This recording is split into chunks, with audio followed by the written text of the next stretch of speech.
You know how there's this constant pressure, right? To build your brand, share your life, put it all out there. But have you ever just felt that urge to, I don't know, go offline? To just disappear for a bit? Not forever, of course, but just to take a break from the endless performance of being online? Well, today, we're going to talk about why that feeling isn't antisocial at all. In fact, it's a huge act of power. All right, let's really get into this. I want you to take a second and actually think about this question. Look at your own online profiles. That perfect grid, the witty bio, the highlight reel of accomplishments. Is that really the whole you? I mean, come on.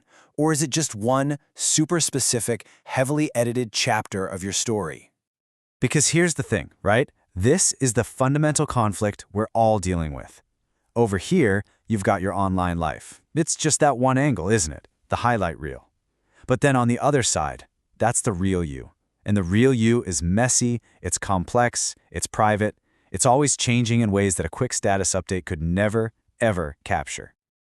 So it's really easy to jump to conclusions, right? To think that if someone wants privacy, they must have something to hide. But that's not what's really going on.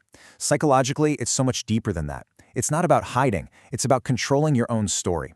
And that brings us to this incredibly powerful idea, the narrative controller. Basically, this is someone who just refuses to be squeezed into a single neat little box. They get that their profile is not their personality. They hold on to the power to tell their own complete story on their own terms. And this quote, man, it just nails it.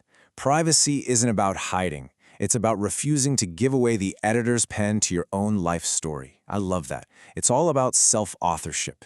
You are the editor-in-chief of your own life. You decide what makes the final cut. And you know what's wild? When you really start to embrace this mindset, something amazing happens. You kind of become immune to the comparison game. You become, let's call it, comparison resistant. And we need that because look at the mental toll this takes. This chart really puts it into perspective, and honestly, the numbers are pretty jarring. Think about it.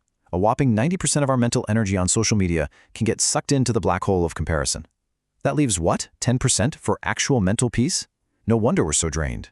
We're constantly measuring our real, complicated, behind-the-scenes life against someone else's perfectly curated highlight reel. And it is absolutely exhausting. So the big question is, how do we get out of this trap? Well, it breaks down into 3 pretty clear steps. First up, you have to recognize the performance. Just acknowledge that so much of what you see online, and yeah, even what you post yourself, it's a kind of theater. Second, step away from the stage. Seriously, give yourself permission to not document every single moment. You don't have to. And third, and this is the real game changer, reclaim your narrative. Put your energy into living your life, not just packaging it for an audience. Because at the end of the day, this is what it all boils down to. Your story, your real story, is just way too big for one tiny frame. Your identity, your experiences, your value, it's so much bigger than that. So please, don't let that little frame become the whole picture. So, I'm going to leave you with this one last thought to chew on. After all the notifications die down, after the screen goes black, who are you when nobody's watching? Because that person, that's the author of the only story that really truly matters.